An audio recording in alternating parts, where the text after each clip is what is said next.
Hi friend, ID sir classes में आपका बहुत बहुत स्वागत है। दोस्तों, इस वीडियो में हम जैव अणु यानी लिपिड, प्रोटीन और न्यूक्लिक के बारे में पढ़ेंगे। देखिए, इसमें पहला क्वेश्चन है, निम्न में से कौन सा एंजाइम प्रोटीन का विखंडन करता है। तो कौन सा एंजाइम है जो प्रोटीन का विखंडन करता है? तो प्रोटीन का विखंडन कौन करता है? पेप्सिन करता है। कौन करता है? पेप्सिन करता है। कौन करता है? पेप्सिन करता है। और ये कहाँ पाया जाता है? ठीक है, ये अमाशय से निकलने वाले जठर रस में पाया जाता है। ठीक है, ये जो अमाशय होता है, जब ये चैप्टर आप पाचन तंत्र पढ़ेंगे तब आपको पढ़ाएंगे। ठीक है, कि ये अमाशय से, ठीक है, अमाशय से निकलने वाले जठर रस में पाया जाता है। बस आपको ध्यान रखना है कि प्रोटीन का विखंडन कौन करता है? पेप्सिन करता है। कौन करता है? पेप्सिन करता है। पैसे प्रोटीन, पैसे पेप्सिन, ऐसे ध्यान रखिएगा। अगला क्वेश्चन है कि किस एंजाइम को पाचन प्रक्रिया में अपना कार्य करने के लिए हाइड्रोक्लोरिक अम्ल की उपस्थिति की आवश्यकता होती है? तो किस एंजाइम को पाचन क्रिया में? तो देखिए, जो पाचन क्रिया होता है वहाँ पर जो हाइड्रोक्लोरिक अम्ल की उपस्थिति की आवश्यकता होती है, किसके पाचन के लिए?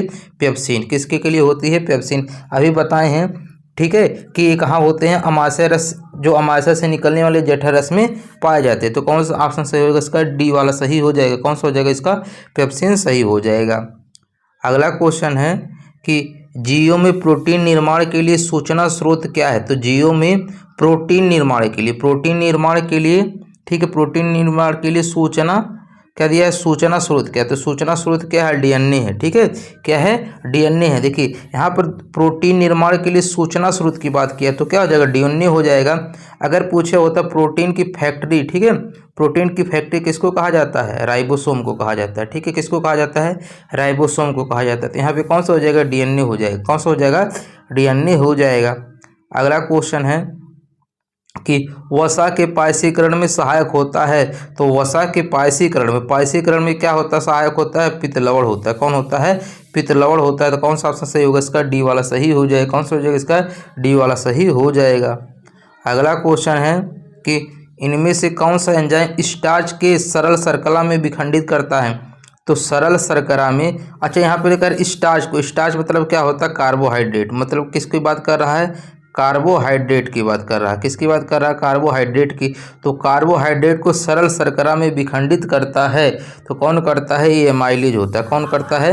एमाइलेज होता है। कौन करता है? एमाइलेज करता है। ध्यान रखिएगा कि कार्बोहाइड्रेट को, ठीक है, यानी स्टार्च को सरल शर्करा में विखंडित कौन करता है? एमाइलेज करता है। क्या कौन करता है? एमाइलेज करता है।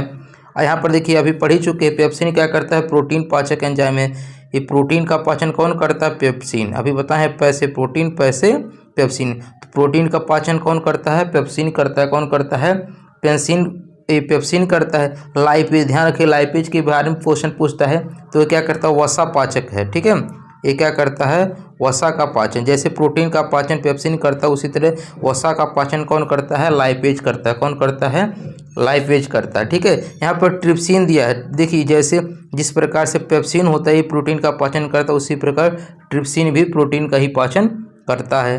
अगला क्वेश्चन है कि प्रोटीन के अमीनो अम्ल में जटिल कार्बोहाइड्रेटों के ग्लूकोज में और वसा के वसा अम्लों और ग्लिसरॉल के अंतिम रूपांतरण के लिए जिम्मेदार एंजाइम कौन सा? तो अंतिम रूप से जो पाचन होता है वो कहाँ पे होता है? छोटी आंत में होता है। ध्यान रखिएगा, अंतिम रूप से पाचन कहाँ होता है? छोटी आंत में। ठीक है, उसके बाद आप जब ये पाचन वाला पढ़ेंगे तो उसमें आप पढ़ेंगे कि अंतिम रूप से पाचन कहाँ होता है? छोटी आंत में होता है। तो छोटी आंत में कौन सा रस होता है? आंत रस होता है। तो अंतिम रूप से रूपांतरण के लिए कौन सा एंजाइम जिम्मेदार होगा? आंत रस। छोटी आंत में क्या पाया जाता है? आंत रस पाया जाता है।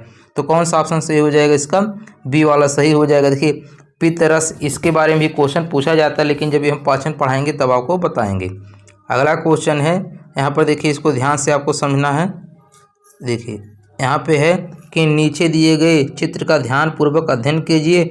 निम्नलिखित में से कौन सा विकल्प नीली काले रंग की उपस्थिति के कारण का सही व्याख्या करता है? आप यहाँ पर देखिए, आयोडीन की बूंद है और यहाँ पे नीचे कह रहा है आलू का रस नीला काला हो जाना।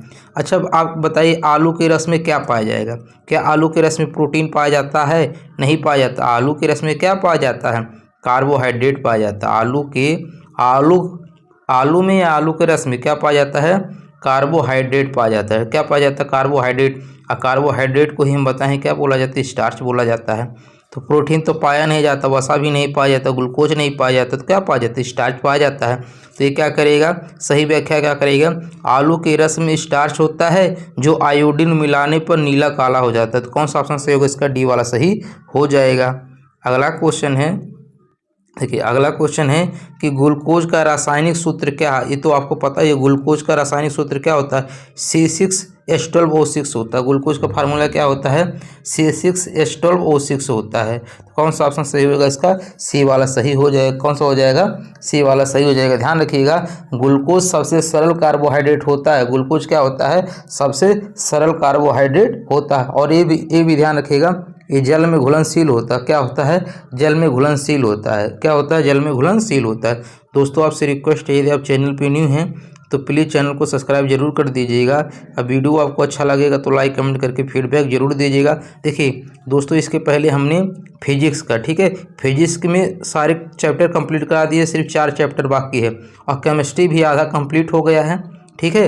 अब आपका बायोलॉजी चल रहा, बायोलॉजी में आपका 5वां वीडियो है। तो इसके पहले अगर ये 4 वीडियो नहीं देखें तो प्लेलिस्ट से वीडियो जरूर देख लीजिएगा। और फिजिक्स केमिस्ट्री भी प्लेलिस्ट से वीडियो देख सकते हैं। अगला क्वेश्चन है कि प्रोटीनों के अमीनो अम्ल में जटिल कार्बोहाइड्रेटों के ग्लूकोज में और वसा अम्लों और ग्लिसरॉल के अंतिम रूपांतरण के लिए जिम्मेदार।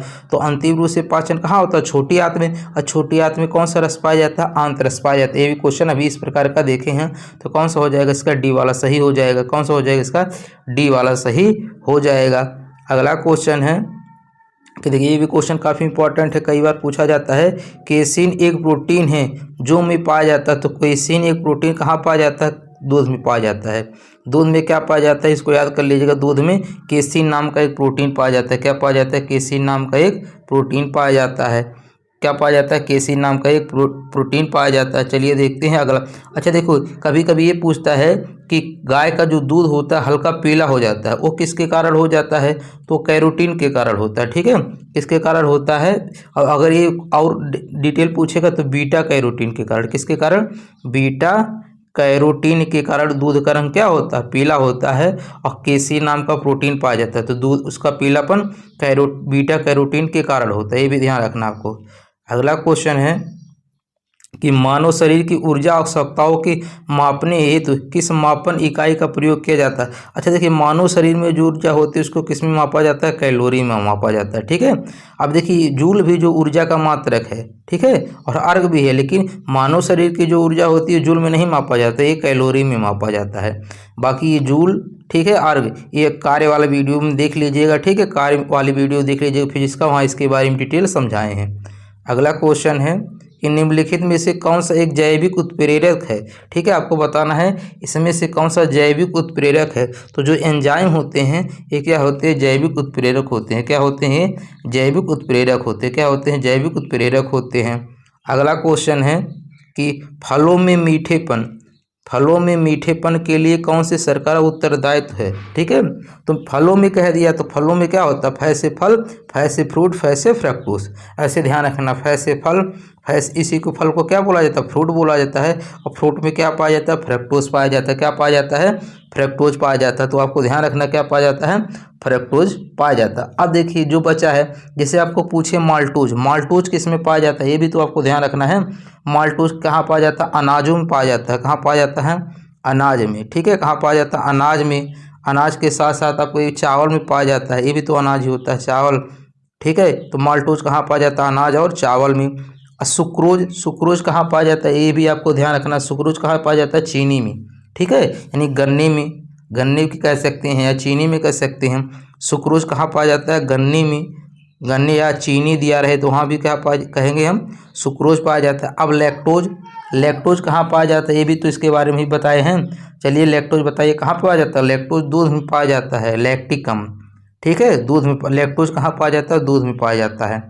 अगला क्वेश्चन है, निम्नलिखित में से कौन सा तत्व एक बहुमुखी तत्व है जो सजीवों और हमारे द्वारा उपयोग की जाने वाली कई चीज़ों का आधार बनाता है? तो कौन सा तत्व एक बहुमुखी तत्व है? एक कार्बन है, ठीक है। क्या है? कार्बन है। क्या है? कार्बन है, ठीक है। जंतुओं और वनस्पतियों के निर्माण में कार्बनिक यौगिक प्रमुख है। ध्यान दीजिएगा, ठीक है, कौन सा कार्बनिक यौगिक प्रमुख होता है। चलिए देखते हैं अगला क्वेश्चन।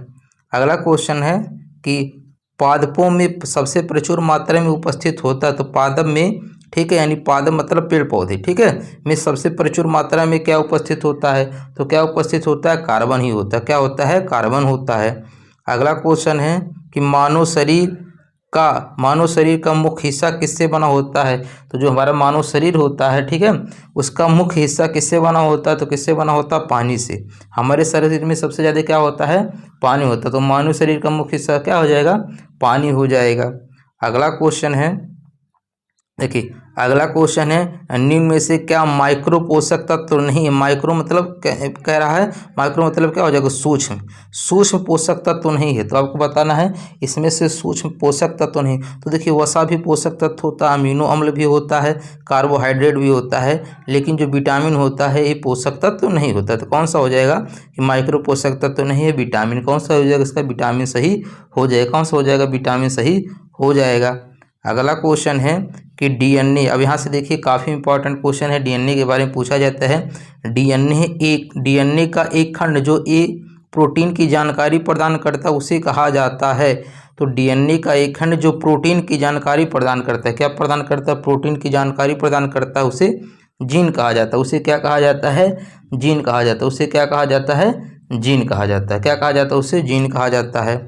अगला क्वेश्चन है कि जीव विज्ञान में डीएनए का पूर्ण रूप क्या है? तो डीएनए का पूर्ण रूप क्या होता है? इसको बोला जाता है डीऑक्सी राइबो न्यूक्लिक एसिड। क्या बोला जाता है? इसको ध्यान रखिए, इसका फुल फॉर्म कई बार पूछा है कि डीएनए का फुल फॉर्म क्या होता है? डीएनए फुल फॉर्म क्या होता है? डीऑक्सी राइबो न्यूक्लिक एसिड, ठीक है। क्या बोला जाता है? Deoxy ribo nucleic acid. तो कौन सा ऑप्शन सही होगा? इसका बी वाला सही हो जाएगा। दोस्तों इस वीडियो का टारगेट रखा गया सिर्फ 100 लाइक। आप लोगों को कुछ नहीं करना है, 100 लाइक तो जरूर कर दीजिए भाई। देखिए लाइक करना फ्री कास्ट होता है, आप ये भी नहीं कर पा रहे हैं। चलिए देखते हैं अगला क्वेश्चन।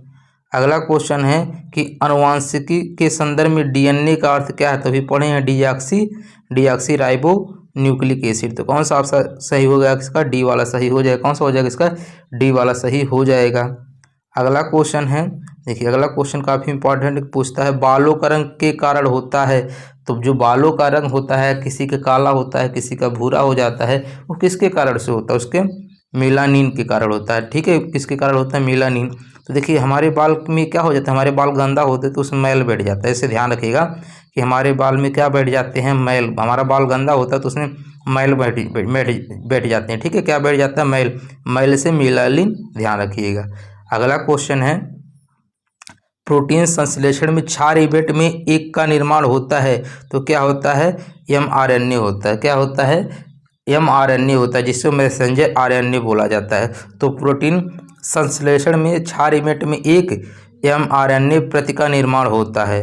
अगला क्वेश्चन है कि प्रजनन के दौरान मूल कार्य एक का निर्माण करता है। तो प्रजनन के दौरान मूल कार्य एक क्या करता है? डीएनए कॉपी का निर्माण करता है। क्या करता है? ये डीएनए कॉपी का निर्माण करता है। तो कौन सा ऑप्शन सही हो जाएगा? इसका बी वाला सही हो जाएगा। कौन सा हो जाएगा? बी वाला सही हो जाएगा। अगला क्वेश्चन है, देखिए अगला क्वेश्चन है कि कौन सा कथन गलत है? आपको बताना है इसमें से कौन सा कथन गलत है। कह रहा है डीएनए का पूरा नाम डीऑक्सी राइबो न्यूक्लिक एसिड। ये तो पढ़ ही चुके हैं कि ए वाला क्या है? सही है। ए वाला क्या है? सही है। तो इसमें गलत पूछा, देखिए इसमें भी ए दिया है, ए भी दिया है, तो ये तो गलत हो ही नहीं सकते हैं, ठीक है। यानी दो ऑप्शन तो ऐसे कट जाएगा। उसके बाद ये है गुणसूत्र में उपस्थित होने वाला, भाई देखिए कह रहा है कि कौन सा क्वेश्चन गलत है ना, तो अब ये वाला तो बात बिल्कुल सही है, तो ये तो गलत हो नहीं सकता। ये इसमें भी है, तो क्या हो जाएगा? ये दो ऑप्शन तो ऐसे आपको हटा देना है।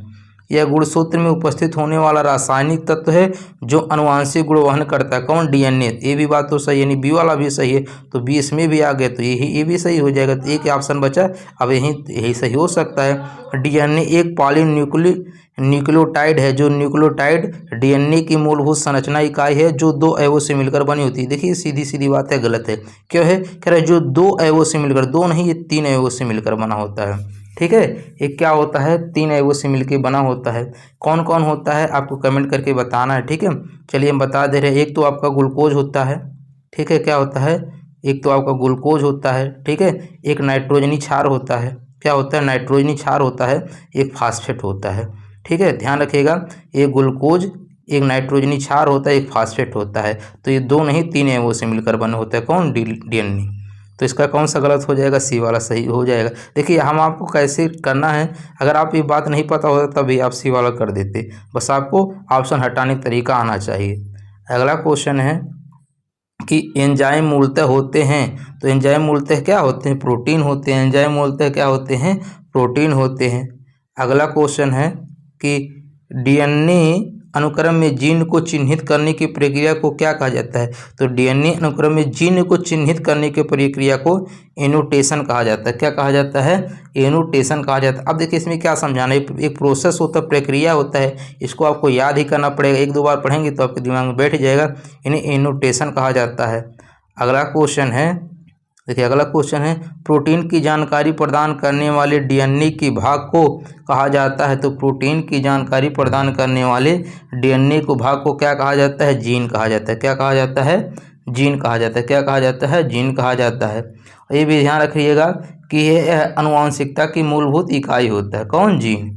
अगला क्वेश्चन है कि डीएनए का एक हिस्सा है जो एक प्रोटीन के लिए जानकारी प्रदान करता है, ठीक है। तो डीएनए का एक हिस्सा है जो प्रोटीन के लिए जानकारी प्रदान करता है, कौन करता है, जीन। कौन प्रदान करता है, जीन, जिसे क्या बोला जाता है हिंदी में, वंश बोला जाता है। तो कौन सा ऑप्शन सही हो जाएगा, इसका डी वाला सही हो जाएगा। अगला क्वेश्चन है कि देखिए अभी डीएनए का फुल फॉर्म पढ़ें तो यहाँ आरएनए का पूछा है, तो आरएनए का पूर्ण रूप क्या होगा, तो आरएनए का पूर्ण रूप क्या होता है, रिबो न्यूक्लिक एसिड होता है। क्या होता है, रिबो न्यूक्लिक एसिड होता है। न्यूक्लियर दे दिया है, न्यूक्लिक है, देखिए यहाँ न्यूक्लियर तो होगा नहीं, यहाँ पे न्यूक्लियर दे दिया तो होगा नहीं, ठीक है, डी रिबो न्यूक्लिक एसिड होगा। अगला क्वेश्चन है कि देखिए मानव शरीर में सबसे प्रचुर मात्रा में, अब यहाँ मानव शरीर की बात कर रहा है, तो मानव शरीर में सबसे प्रचुर मात्रा में क्या पाया जाता है, ऑक्सीजन पाया जाता है। ध्यान दीजिएगा, मानव शरीर में सबसे ज़्यादा क्या पाया जाता है, ऑक्सीजन पाया जाता है। क्या पाया जाता है, ऑक्सीजन पाया जाता है। और ये कितना होता है, 65% होता है। क्या होता है, 65% होता है, ठीक है। अगर पूछ ले दूसरा सबसे ज़्यादा क्या पाया जाता है, तो कार्बन पाया जाता है। ध्यान दीजिएगा, दूसरा सबसे ज़्यादा क्या पाया जाता है, फिर कार्बन पाया जाता है। क्या पाया जाता है, कार्बन, ये 18% पाया जाता है। कितना पाया जाता है, 18% पाया जाता है। फिर उसके बाद हाइड्रोजन, नाइट्रोजन, ये सब पाए जाते हैं। अगला क्वेश्चन है, देखिए अगला क्वेश्चन है कि प्रोटीन का एक अभिन्न अंग है, तो प्रोटीन एक अभिन्न किसका होता है, तो देखिए प्रोटीन एंटीबॉडी का भी एक अभिन्न अंग होता है, एंजाइम का भी होता है। अब दो सही, इसके मतलब ये तीनों सही हो जाएगा, कोई इसका झिल्ली का भी अभिन्न अंग होगा, ठीक है। तो इसमें कौन सा हो जाएगा, इनमें से सभी हो जाएंगे, इनमें से सभी हो जाएंगे। और ये देखिए लास्ट क्वेश्चन है, ठीक है, ये क्वेश्चन आप पढ़ ही चुके हैं। निम्नलिखित में से कौन सा दूध का प्रोटीन है, तो दूध का प्रोटीन कौन सा होता है, इसका आंसर आपको कमेंट करके बताना है। मिलते हैं नेक्स्ट वीडियो में दोस्तों। कल पढ़ेंगे हम लोग आनुवांशिक के बारे में, किसके बारे में, आनुवांशिकी के बारे में। और यहाँ से देखिए इसमें 110 क्वेश्चन है, ठीक है, आपको पूरा 110 क्वेश्चन कल, ठीक है, कल या 7 बजे या तो 8 बजे, 7 या 8 बजे कल, मतलब सुबह में आपको वीडियो मिलेगा, ठीक है, 7 या 8 बजे आपका वीडियो मिल जाएगा। आनुवांशिकी काफ़ी इंपॉर्टेंट होता है। मिलते हैं नेक्स्ट वीडियो में, तब तक के लिए धन्यवाद।